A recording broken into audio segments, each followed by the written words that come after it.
We've got such a unique episode today because it's the first ever live audience Shifting the Narrative podcast with the amazing Merlin Hanbury-Tenison of the 1,000 Year Trust and Cabilla Cornwall. And we recorded this at Goodfest. It's a staple in my diary every single year. It's in Cornwall, at Morganporth, and it's an amazing conduit of loads of people in a creative sustainability space. We had a really nice little episode, just short one, about kind of 20 minutes or so, with Merlin, who's got a brilliant story. He grew up in Cornwall. He then joined the army, and unfortunately after the army he kind of was searching for something and he didn't know where to go. He actually got PTSD and he found salvation in the Atlantic temperate rainforests of Cabilla Cornwall. It has really been an amazing kind of moment in his narrative, in his journey shifting. And I've got a really strong suspicion that we're going to do an episode 2 of this because it's only short, this episode, about 20 minutes or so. But yeah, maybe Merlin might be our first ever second guest because I could have chatted to him for like 3-4 hours. Anyway, over to Merlin. Hope you enjoy. Before kind of jumping into your story, just give everybody a little bit of a perspective of what Cabilla Cornwall and 1,000 Year Trust does. Sure. Thanks, Joss. It's absolutely terrifying ways to be introduced. Terrifying to follow John as well, especially as I'm wearing Vivo barefoots. I feel like I must be a terrible person because they're obviously a terrible brand. Cabilla Cornwall. So I'm a Cornishman. I come from just a few miles down from here in the middle of Bodmin Moor. Incredibly delighted to be here, so thank you so much for inviting me. Cabilla is an upland hill farm right in the middle of Bodmin Moor in a valley which has the most magical slice of forest at its heart. And my background is I was in the, Joss and I were talking about this earlier over lunch, I was in the military for a long time, for about a decade after school, and did 3 tours in Afghanistan and came back and, you know, like many people who leave the forces as a veteran, was feeling quite rudderless and trying to find a direction in life, and started to suffer very badly with PTSD. And my home, the place I'd grown up, this valley in the middle of Bodmin Moor that I'd never really seen as anything other than a home, was the place that I found incredibly saving, and really I found it a huge part of my healing journey. And we've talked a lot today, and John was talking a lot as well about nature, which I find incredibly resonating because I think we're so nature blind in the UK and we don't understand the nature that we have and quite how healing it can be for all of us as people. And for me it was a very personal experience. And so, sorry, so I'll go back to the question you actually asked me. My wife I would butt in, but... yeah, exactly. I've taken away your ability to do that, which is brilliant. My wife Lizzie and I both had very healing experiences in our valley, and we decided we'd turn it into somewhere where other people could heal. And most importantly, again, going back to what John was speaking about before, which I think was so important, about somewhere that people can heal who wouldn't necessarily think of a place like that or be able to afford to come to a place like that. So really focusing on bringing those there who don't have to pay for themselves and might not be able to and might not even think to. What is Cabilla Cornwall? Sorry. What is Cabilla Cornwall and what is the 1,000 Year Trust? To actually answer that question. So Cabilla Cornwall is a wellness retreat space in the heart of an Atlantic temperate rainforest in the middle of Bodmin Moor.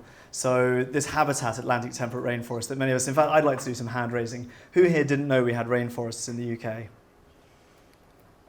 And I'm sure it's good, so about, I'd reckon 50% who didn't know that. And I'm sure if I asked this question 2 years ago, it would probably have been 80%. It's amazing that David Attenborough's talked about it on Wild Isles, and that it's coming more into our kind of conscious narrative as people, that we have this incredible habitat of rainforest. And 3,000 years ago, 20% of the UK was an Atlantic temperate rainforest. Now we're down to about 0.4%. We've cut down 99% of this amazing habitat, and we're so lucky to have 100 acres of it, which is about the size of 100 football pitches. For those who aren't sure of what an acre is, it's about the size of a football pitch. And we have 100 football pitches of this rich habitat draped over a valley with a river running through the middle of it. And I think some of you here have been to visit it, and it's I would invite you all. It's a very beautiful place to come and see. And so we've turned that into a place where veterans, people from the NHS, people from businesses who need to have a place for healing, and generally anyone who we can bring there can come and have the healing power of these habitats. But most importantly, and I think this is pivotal, putting nature first. Many of these rainforests have been destroyed through too many people coming to them and not respecting them and not realizing how they need to be treated. And the most important thing is that we're informed and educated and that we go into them mindfully and with care. And Cabilla is all about making sure as many people as possible can come into the rainforest, but so the rainforest always comes first and we never see that degradation of nature. Don't need those notes. You don't? Okay. Let's just go open flow. Exactly. I'm intrigued to know a little bit more about your journey to getting here. I think you mentioned Cabilla Cornwall, but you didn't really talk about the 1,000 Year Trust. But before we kind of get to that, like what was Merlin like as a kid? It's an amazing name. I think I googled it yesterday, and it is Welsh for sea fortress, which is an interesting one. But that might be Google. I'm intrigued to know what you were like as a child, because it's a strong name, Merlin. I wish I had that name. What were you like as a teenager, and what were you like as a young adult? And also talk about Lizzie, because she sounds amazing as well. She should really be here, rather than me. The big debate between the Welsh and the Cornish about who owns the name Merlin, and I obviously think it's a very Cornish name. The Welsh don't know what they're talking about. And does it stand for sea fortress? It might do. There are various versions of what it might mean. So I think as a child, I grew up in the rainforest. I'm very lucky. My father is an explorer, and he spent his life in tropical rainforests, and I'd often be out with him on expeditions. And we never knew we had a temperate rainforest at home. We had beautiful woodland, and it's only recently we've realised that this woodland is actually a rainforest of just as much value as the tropical rainforest, that we've all grown up hearing about rainforests at school as the lungs of the planet and never realising that we had them on our back door.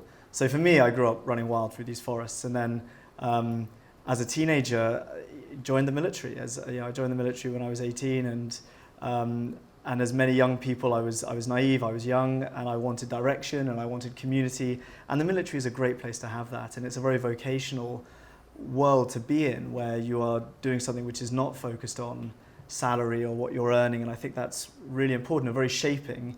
At the time, of course, the country was fighting several incredibly illegal wars, which were awful things to be a part of, but you're in that community spirit, and it's very forging and tempering and shaping.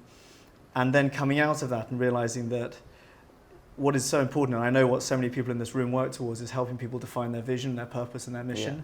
And in the military, that's very easy because it's given to you on a plate. Here's your mission, go and do it.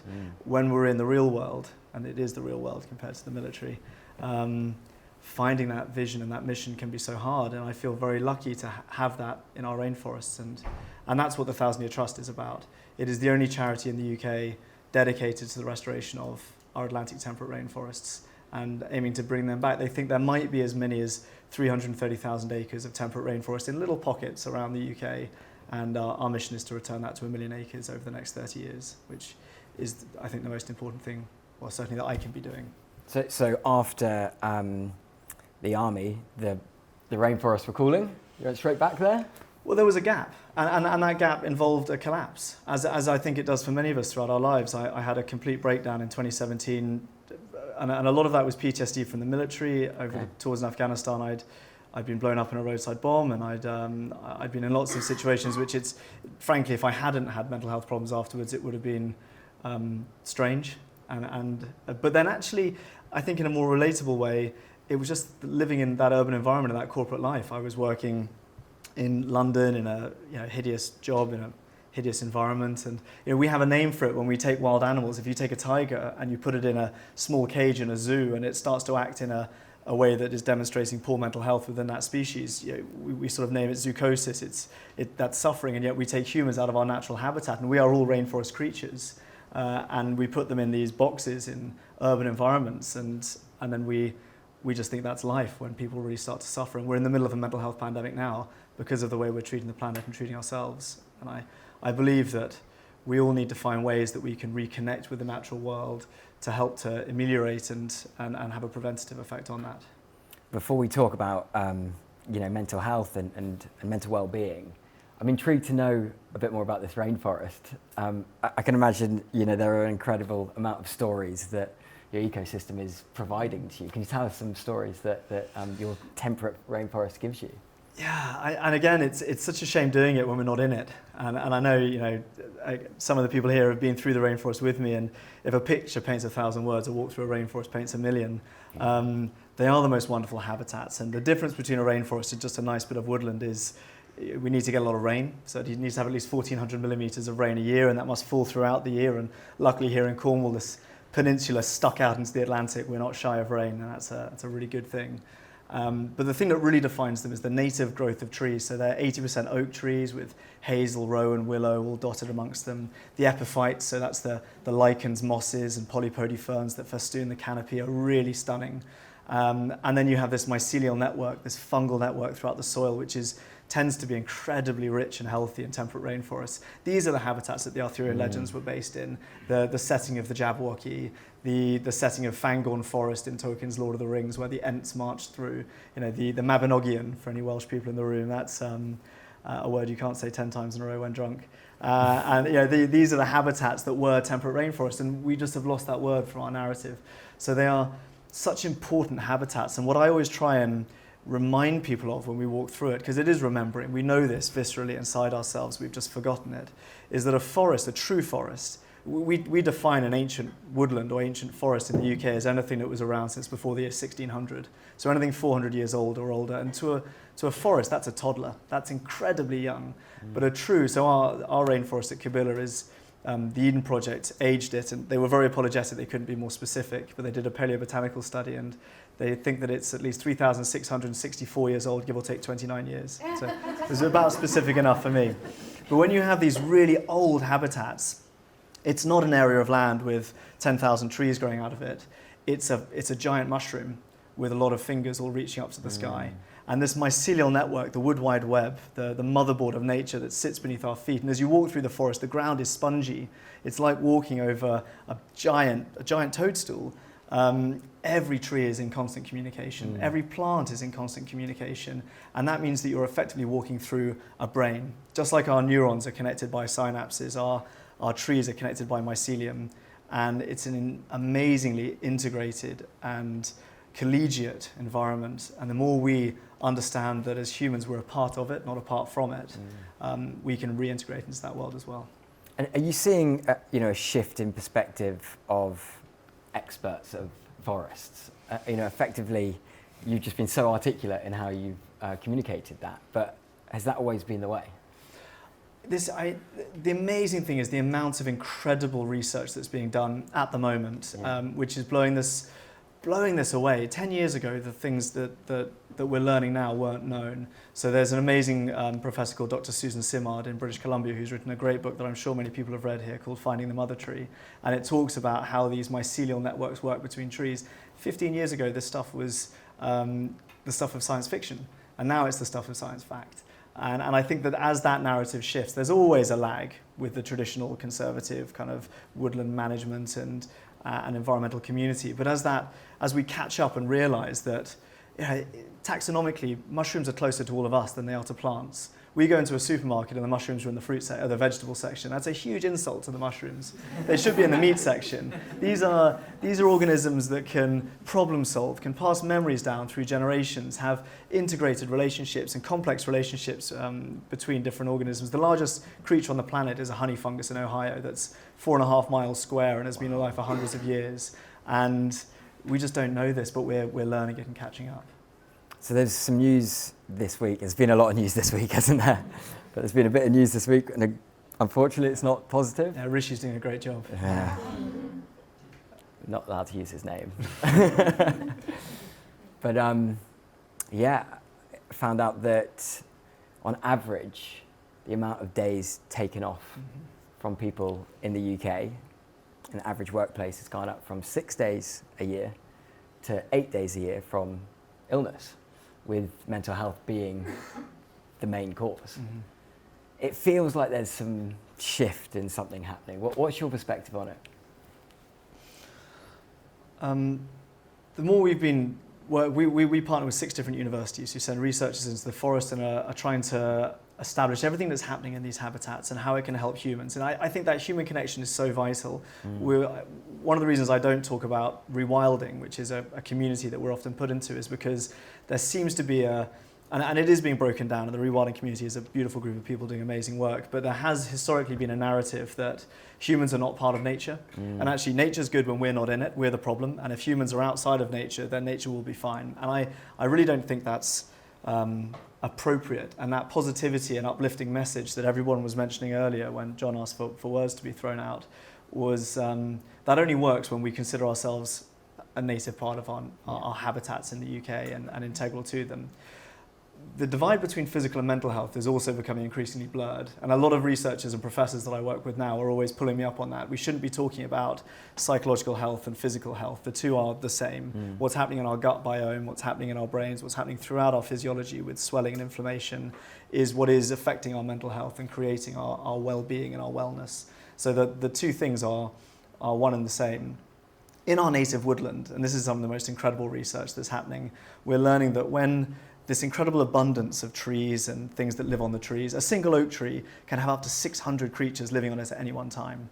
And we think of trees, and many of us, I certainly used to, would just look at a tree and go, it's green, it's got a brown trunk, it's probably doing a good thing. But the difference between a Sitka spruce tree that lives for 17 years before it's cut down and nothing lives on, and an oak tree that can live for 1,000 years and 600 creatures can live on it, as above, so below, is that we shouldn't be thinking of these things all in the same category. But these native trees, they secrete these substances called terpenes during the photosynthetic process, which are these volatile organic compounds that we breathe in as humans, and they have a huge physiological impact upon us. So just spending 30 minutes in a temperate rainforest, and you can measure the drop in your cortisol 2 weeks later, the stress hormones. It puts us into our parasympathetic nervous state, it increases our immune system response, improves kidney functioning. Everything about being in this habitat is good for our health. Yeah. Now that has to be balanced along the side of the fact there's only 0.4% of our temperate rainforest left in the UK, and if everyone spent all their time in them, there'd be even less remaining before too long. And so it's all about creating that balance and walking the tightrope of how we can reduce nature blindness, increase nature connectivity, but also make sure that nature is always held on the pedestal as the thing we're protecting before we protect ourselves, because without it, we're not here either. And there's quite a big shift happening with, there's a lot of people in the consultancy and the creative world here. As an agency owner, effectively our product is the creative and strategic thoughts from the brains of my employees with a process. And I think, is there a bit of awakening to the fact that leaders and employers are responsible for looking after their team's brains? And what is it that good leaders are doing to effectively safeguard that? I think I've seen a lot in two different areas there. One is the fact that, and I know the categorization of generations is always dodgy, but sort of Gen Zs coming through who aren't necessarily looking at salary as their main primary motivator for the jobs that they take, and are looking for that X factor, that additional benefit from their employers, and immersive experiences, transformative experiences, abilities to get into really authentic spaces, I think is becoming more of a motivating factor, because if a decent employer should be driven by the people who work for it. But also post-COVID, especially some of the more established and larger businesses which have shut down a lot of their real estate, and everyone's being told to either work from home or work in a hybrid manner, and they're having to bring people together every quarter to have these team building or kind of strategy offsites. And people are getting bored of your sort of De Vere Latimer corporate hotels. And I think we should be bringing people more into our natural spaces, and that's what Cabilla is designed to do, and why it works with our charity, the 1,000 Year Trust, so well, is because by bringing people, groups, businesses, teams into the rainforest, the creative catalyst there is so much bigger. The ideas people come away with are so much better than they'll have in a conference centre. And they can also be a part of restoring that habitat at the same time. So that circularity should be embedded in everything we do. You can benefit by being in a rainforest, and the rainforest benefits by having you in it, not the other way around. What's it like kind of almost seeing these transformational changes with the teams that you bring into your space? Well, the ones I love the most, we have a whole range of people who come in, and some of them, they come because they get it. Yeah. And of course, I know everyone in this room is probably closer to that sort of side of things. And that's wonderful when you have people coming in who are aligned with you and understand it. But fundamentally, those people are going from a fairly good place already because they know they need to do work on either themselves or on what their business is doing, and they'll elevate to a certain level. But the best groups are the ones who really don't know that they want it. So we do a lot of work with the military, and veteran groups come in, and they don't want to talk about their mental health. They don't want to talk about creativity. They don't want to talk about any of the things that are burdening them. They're all closed off and incredibly closed during the opening circles at the beginning. And I'm sitting there making everyone pass a crystal around and talk, and they're hating this. And then we go through a whole integrative process with breath work and sound therapy and somatic workshops. And then you have these breakdowns, these traumatic releases of big, kind of muscly soldiers with tattoos all over them in the fetal position, shaking as they're letting out large amounts of trauma in a very facilitated and contained way.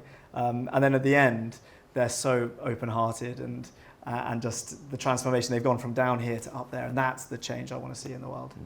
And what about your transformation? So you kind of briefly mentioned some pretty heavy stuff in your intro. What was it like coming back to Cornwall? Cornwall's a funny place. I mean, it can be hard to we're staring down the barrel now of a long Cornish winter, which is dark and full of terrors. Cornwall, I think, is the most magical place in the world, and it's a wonderful place for healing.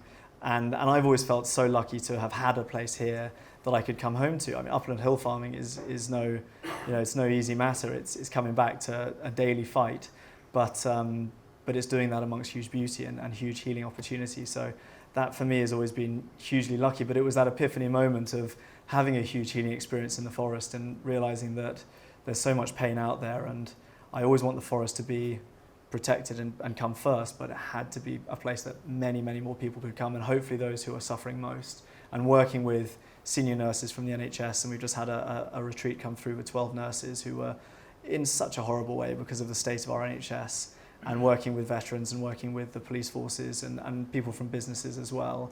You're seeing people who have real need, getting a real opportunity for very rapid growth and healing. And do you think that your kind of time in the army almost gave you something? There's values and structure that have helped you set up effectively a business and a charity at the same time. In fact, I think maybe even two businesses, TBC and a charity at the same time. I think to Ben and Hannah's point earlier, that must be a pretty stressful thing to try and set up and juggle, right? It's not all fun. We've got two little kids at the moment, so I'm getting about 2 hours sleep a night on an average night, which I'm sure many people will empathise with. I think the army does there are a lot of wrong things that are done in that kind of the indoctrination, the shaping of people in that sense, and there's a lot of that which does go very wrong. But there is a lot of good, I think, in terms of the way it gives people self-confidence, it gives them discipline, it gives them structure, and if you can turn that to benefit. And again, I feel very, very lucky that I had something in front of me with this rainforest that was really suffering and really needed help, and to be able to turn my energy towards that. It's been a wonderful pairing, and I'm very grateful to the army for the grounding it gave me, but I'm also grateful that there was a way out. Nice. Kind of to kind of bring it to a close. I'm a big fan of cognitive oxygen. Being able to have the best creative and strategic ideas for me is effectively, tapping into a part of a brain which only really turns on when we can switch off, right? Yeah. What would you kind of share with people who might be going through their own stuff right now? Maybe they can't kind of unlock that creative idea, or maybe they're struggling with their mental health. Like, what could people go and do over the next week, month, year? Oh, wow. I just think of course it's so individual for everybody. The one thing I'm asking everybody to think about when they're in the natural world at the moment, because I think it's that small first step that we can all make towards having more of a place, and it is that narrative of moving from us all as humans feeling apart from nature to being a part of nature. I think the first thing that we need to do is start identifying. We live on an island, and island habitats are really delicate, but also it's very easy to identify scientifically what is a native part of our flora and our fauna, what is native and what is non-native, and therefore what is part of a fully functioning equilibrious ecosystem and what is sitting outside of that. And I think the first step we can take, and it's a very healing one, the concepts of Shinrin-yoku and forest bathing are not just about walking through nature, it's about doing something in nature that benefits that nature, integrating with it and allowing it to benefit you as well. And I think the first thing we can do is start moving the dial on having a little bit less nature blindness around what actually is benefiting the fight against climate change, biodiversity restoration, and mental health provision, which is as simple as, did this species evolve here in terms of in plant species? And if it didn't, it's probably damaging it some way. And if it did, then it's probably a part of the solution, not a part of the problem. Yeah, that's interesting, because I've been planting mainly mangrove trees on the equator. Not in the UK. That's not native. The last decade on the equator. Yeah. I'm intrigued to know, you've just mentioned that we almost need to get our hands, as a team, dirty. We need to be able to kind of get into nature more. What's your perspective on, I guess, the fact that a lot of brands, a lot of people in this room are probably offsetting or, planting trees in some way, what's your perspective on that? Like, is that a good thing or a bad thing? I think we're in an amazing time where there's a movement to really decolonize ESG, and I think that's so important. Okay. We have spent a lot of the last 20, 50 years sitting in the UK in one of the most nature-denuded countries on the planet. And I'm sure many of you will have seen the news report this morning that 1 in 6 species in the UK is in terminal decline. And we sit here with our paved-over countryside with lots of non-natives growing here. All of our apex predators have been killed. And we'll sit here and happily tell people across the developing world what they should be doing to protect the natural world and how they should be doing their part. And we'll funnel money that way, but it's a very arrogant and very closed-off perspective. And there's also, to be more granular about it, very little audit and governance. I'm sure that the mangrove plantations you're supporting, Joss, are brilliant, but I mean a lot of people supporting mangrove plantations, and when you scratch the surface, many mangrove offsetting opportunities are being multi-sold, they're not being planted, they're not being looked after. Whereas if you switch to supporting nature restoration in the UK, as well as doing things in the developing world, you not only can audit and have an element of governance over it, but you can go and be a part of it. You can go and visit it, or you can go and plant the trees yourself or with your team, which is so much more than saying we'll give some money towards something happening somewhere else, and say we will actually go and do it and support it financially and come back and visit it, and we're fixing our own nation so that we can be a good example to the planet rather than a terrible example to the planet. Interesting.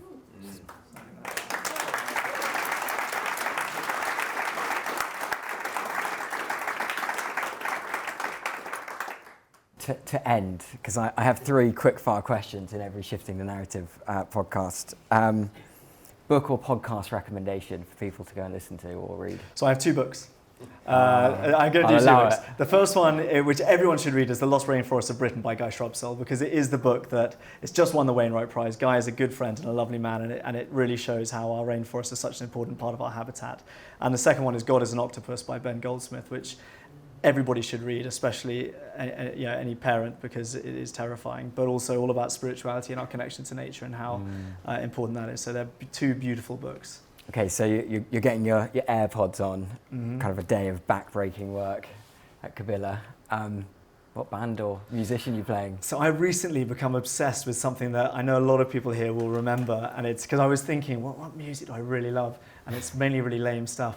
But Spotify threw up the other day Baz Luhrmann's 1999 Wear Sunscreen, and now I listen to that at least 5 times a day. I listen to it on my nursery run on the drive-in. I make my daughters listen to it. I listen to it on the way back from that, and I really listen to the words, because that is true Stoic philosophy, and I think every word in that is, if we all lived that way, we'd all be a lot happier.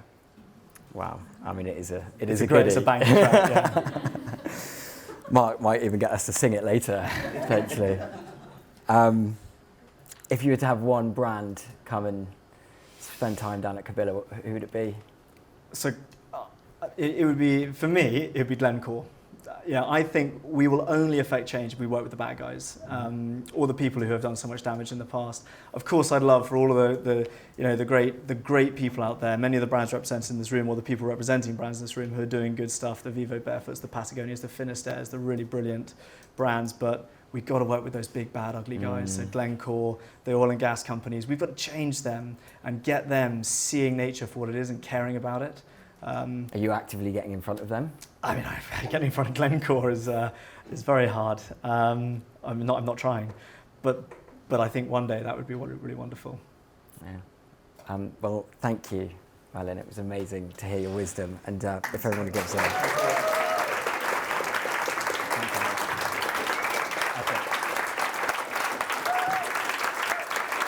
What a guy.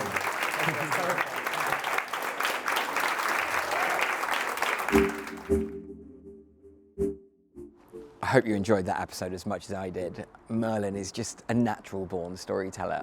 For me, I could just imagine what his land was like, these interconnected forests and all of these almost, I kind of was thinking like Avatar-esque things that are happening with nature, which is just so true. We just never really think about the superpowers of these things on our doorsteps. This nature-depleted country that we live in is, there's some really rare things and we need to protect those. And Merlin is at the center of doing that, but he's also restoring humans. He's giving a space for people to discover themselves, to change and shift their narratives, to have genuine well-being within team atmospheres. And it's just remarkable what he's doing with Lizzie down in Cornwall. I definitely recommend checking out their Instagrams and their LinkedIns, because it brings all of these things that they talk about to life with all of these brilliant visuals. You'll make you jealous and want to move down to Cornwall immediately.